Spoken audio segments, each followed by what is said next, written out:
Welcome to Improve English Everyday podcast. My name is Anna.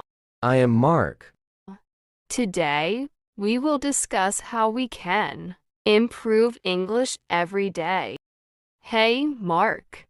I've been thinking a lot about improving my English and how to make it part of my daily routine. Do you have any tips or strategies that really worked for you?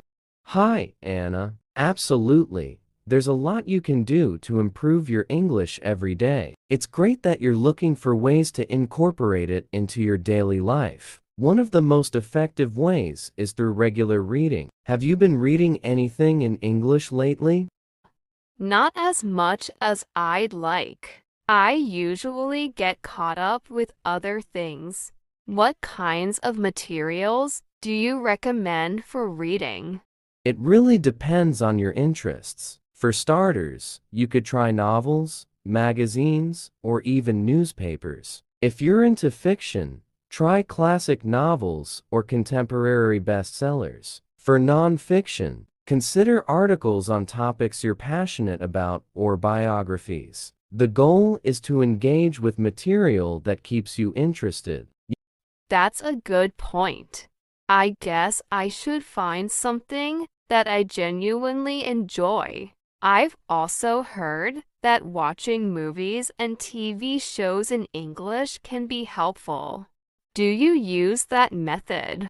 Yes, watching movies and TV shows is fantastic for improving your English. It helps with listening skills, vocabulary, and understanding different accents. I usually start with English subtitles and then gradually try to watch without them. It's also a great way to get familiar with colloquial expressions and slang. I like that idea. I think I'll start with some of my favorite shows and switch to English subtitles. What about speaking practice? That's something I struggle with.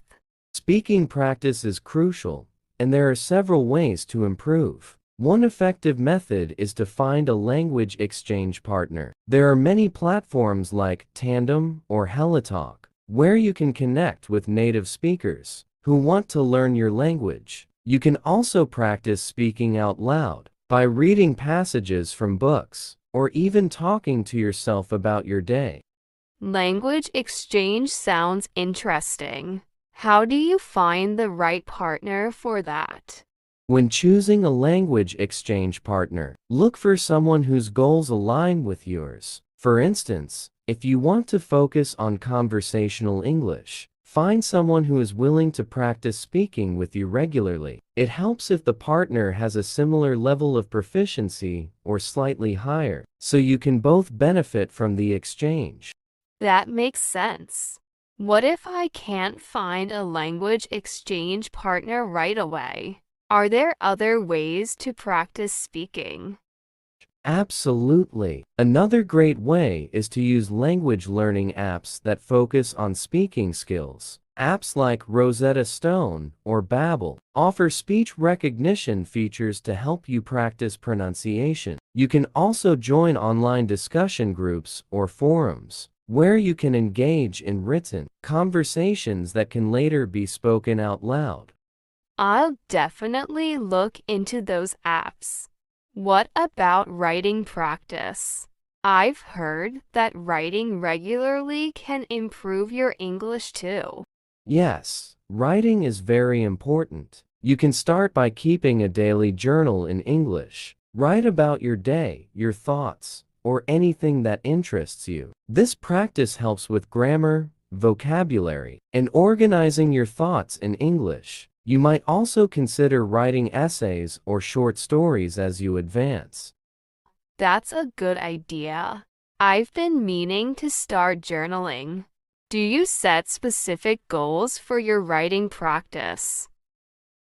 I do set goals. For instance, I might aim to write a certain number of words each day or to complete a specific writing project by the end of the month. Setting goals helps keep me motivated and allows me to track my progress. I think I'll set some writing goals too. What about listening skills? Besides movies and TV shows, are there other ways to improve listening?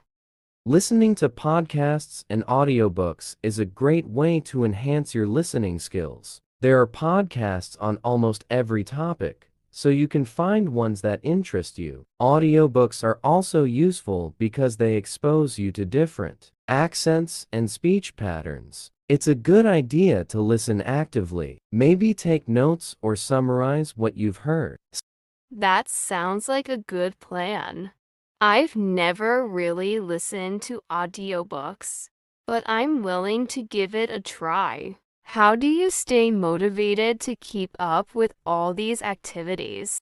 Staying motivated can be challenging. One method I use is to mix things up so I don't get bored. For instance, I alternate between reading, watching shows, and practicing speaking. I also set small, achievable goals and reward myself when I reach them. Keeping track of your progress and celebrating small victories can be very motivating.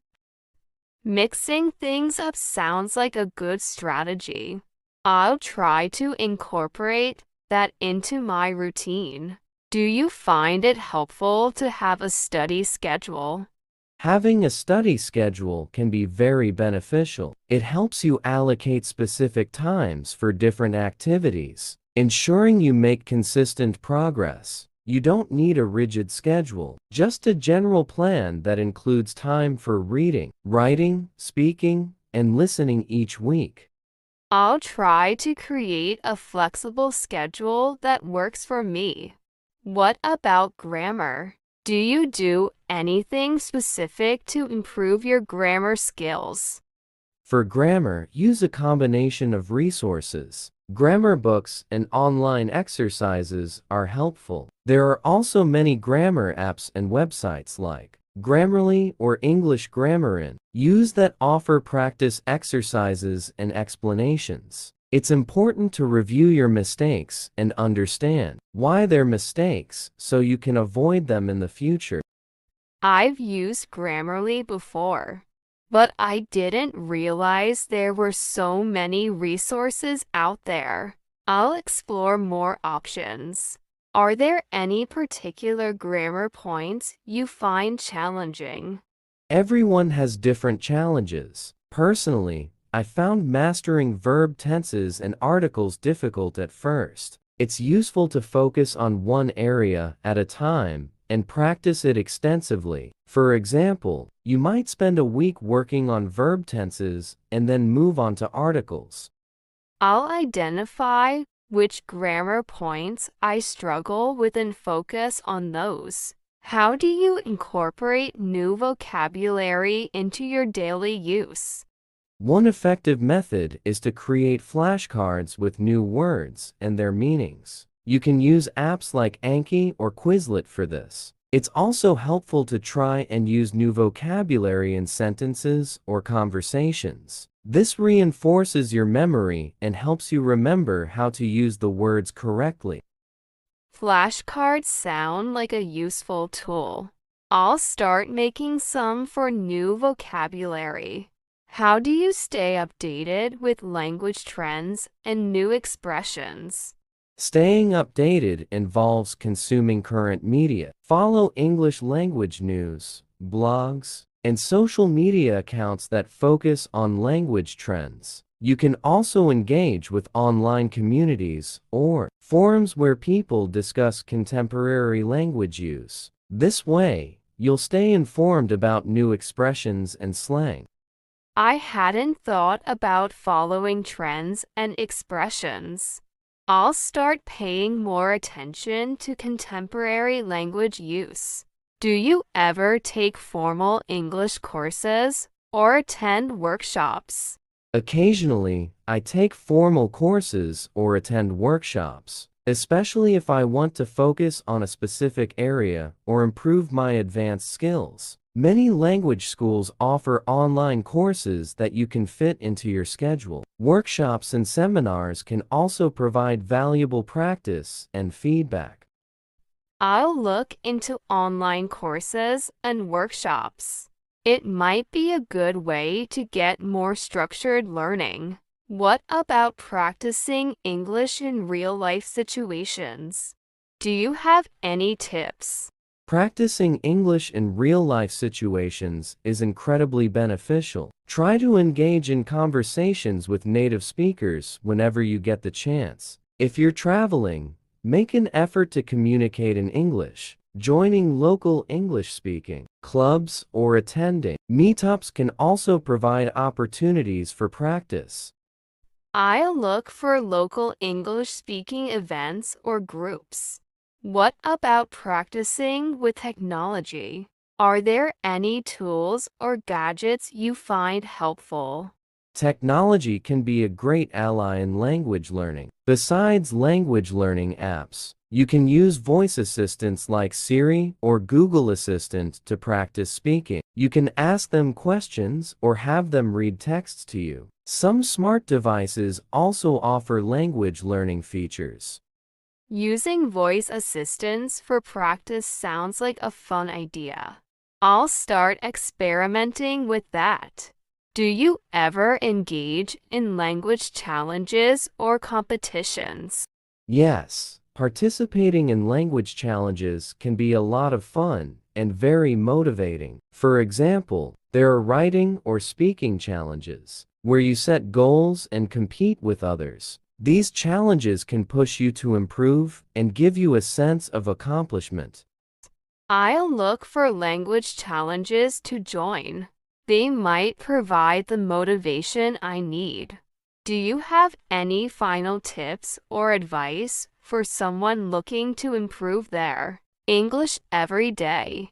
One final tip is to stay curious and open to learning. Don't be afraid to make mistakes. They are a natural part of the learning process. Keep exploring different resources and methods, and try to immerse yourself in the language as much as possible. Enjoy the journey and celebrate your progress, no matter how small. Thank you so much for all the advice, Mark. I feel more confident about improving my English now. I'll definitely start implementing these strategies. You're welcome, Anna. I'm glad I could help. Remember, consistency is key, and every bit of practice makes up